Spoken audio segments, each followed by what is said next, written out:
Now we're chatting about behaviour in schools next. We've all experienced poor behaviour in a classroom, whether as a pupil, as a parent, or perhaps you're a teacher.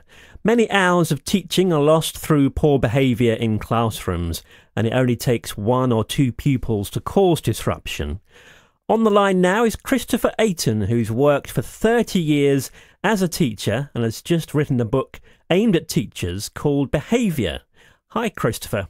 Hiya. First of all, I know you've had a variety of teaching experience. Just give us a brief rundown of your teaching career. Mainly, I've taught in primary all the years, over those 30 years plus of teaching, from year one right up to year six in the primary sector. I've also worked in something in the industry called a PRU, which is called a pupil referral unit, and basically that's for pupils who display a very challenging behaviour, so they've been assigned to a unit where they get extra help and the classes are a lot smaller.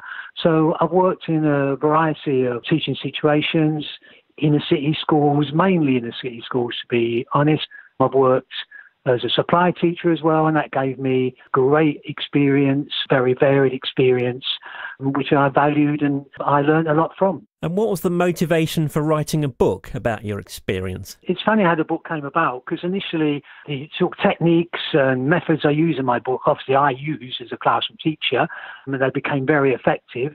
And my colleagues noticed that the pupils in my class, the children in my class were sort of well behaved, they were engaged, they were happy, and they were getting good results. And pupils who maybe have been flagged up by previous teachers of being not engaged sufficiently or being disruptive were engaged, and they weren't displaying disruptive behaviour. So they was asking me, Chris, how did you do that? What have you done? What's your magic wand? So I explained to them the different techniques I used, and I used a variety of techniques that are contained in the book.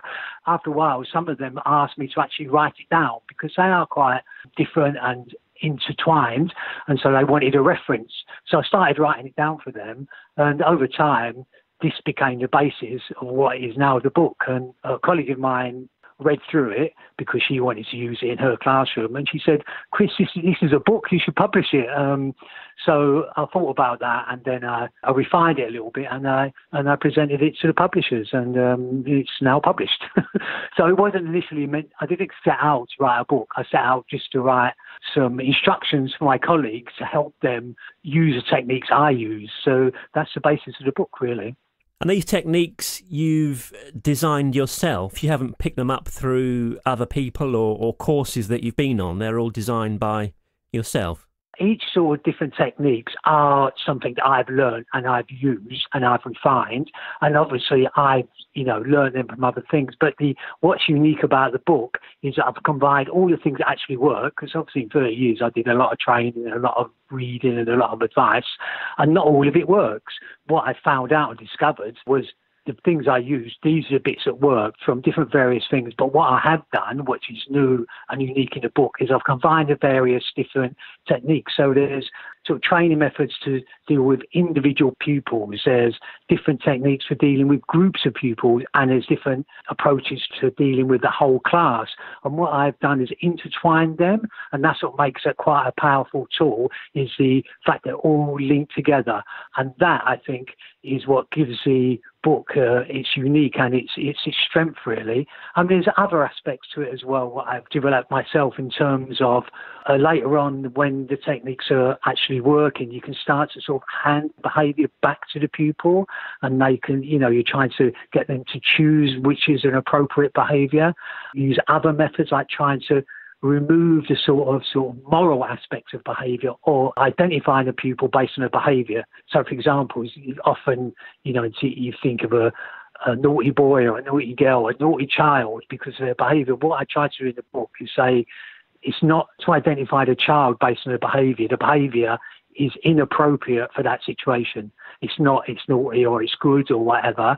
It's just not appropriate for that situation. And that's the sort of approach I try to take within the book. It's trying to diffuse the situation, because as a teacher I know, and you can get very sort of emotionally involved in your work. And so it's trying to remove that and try to put it in a more sort of objective criteria. And do you find most behaviour issues are caused by parenting or home life, or is it sometimes they're perhaps on a spectrum or that aspect that causes bad behaviour? See, the idea of my book is to deal with low-level disruptive behaviour, not the sort of extremes of behaviour. As a child who throws a chair across the classroom, that sort of behaviour does get dealt with.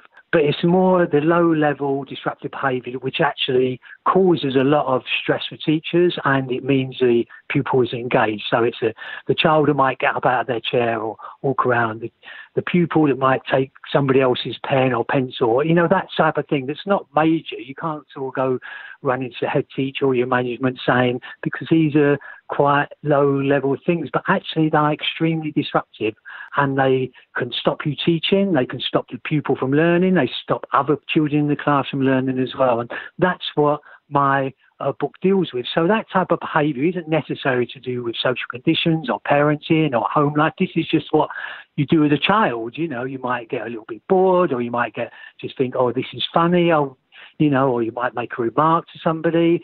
So these are sort of low-level disruptive behaviours that my book deals with. Actually, a lot of behaviour advice doesn't tend to deal with that directly. It tends to deal more with the more sort of extremes, which is fair enough. They obviously do need to be tackled, but this is more for, like I say, a teacher in the classroom who needs to deal with that, and you do need to deal with that, whatever classroom you're in, because it happens all the time, because kids are kids, which is fair enough, trying to alleviate those situations.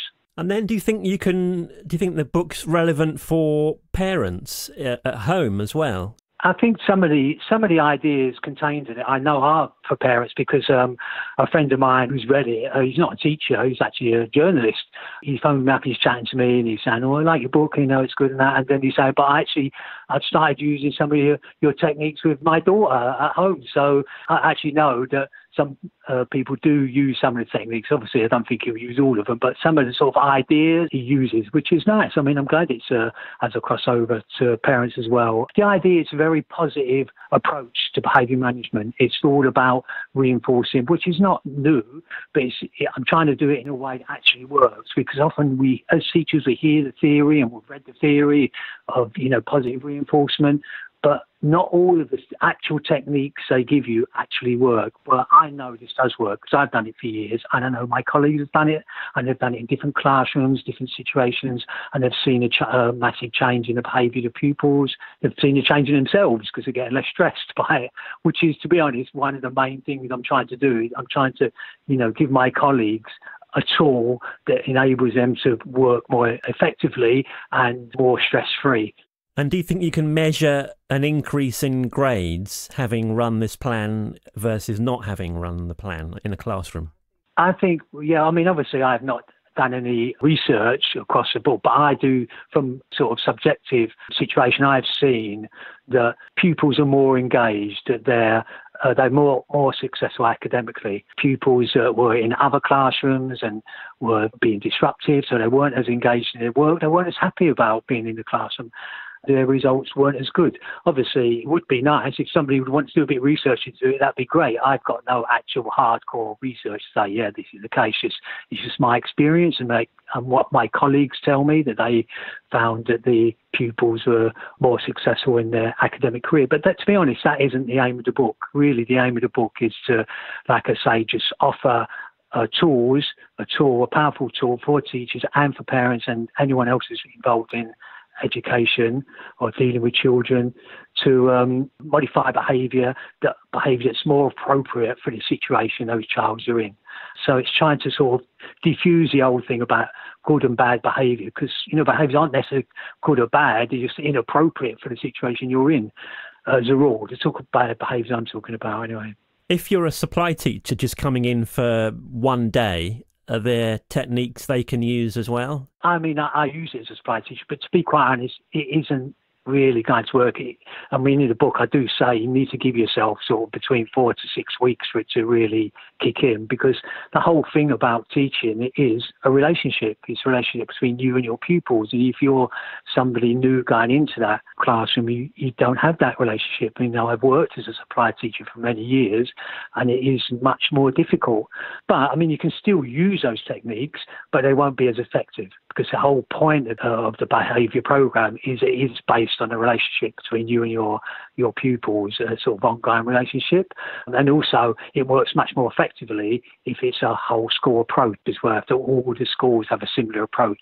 If a school has that type of approach, as a supply teacher, you can just go in and fit into it. If there's a model that you can follow, so if the teacher is following a model, the teacher that comes in, the supply teacher, can then pick that up and use it. So it does have that advantage as well. If it's already in place, it can be used by whoever goes into that, to teach those children. Yeah. And where can we get the book? Is it the usual outlets? Yes, normal sort of outlets, like Waterstones and the main bookstores. WH Smith are obviously selling it, Amazon. Well, thanks so much for chatting to us today. It's been very interesting. Thank you very much. Thank you for interviewing me. I'm pleased to oblige. Christopher Ayton there, whose book Behaviour is out now.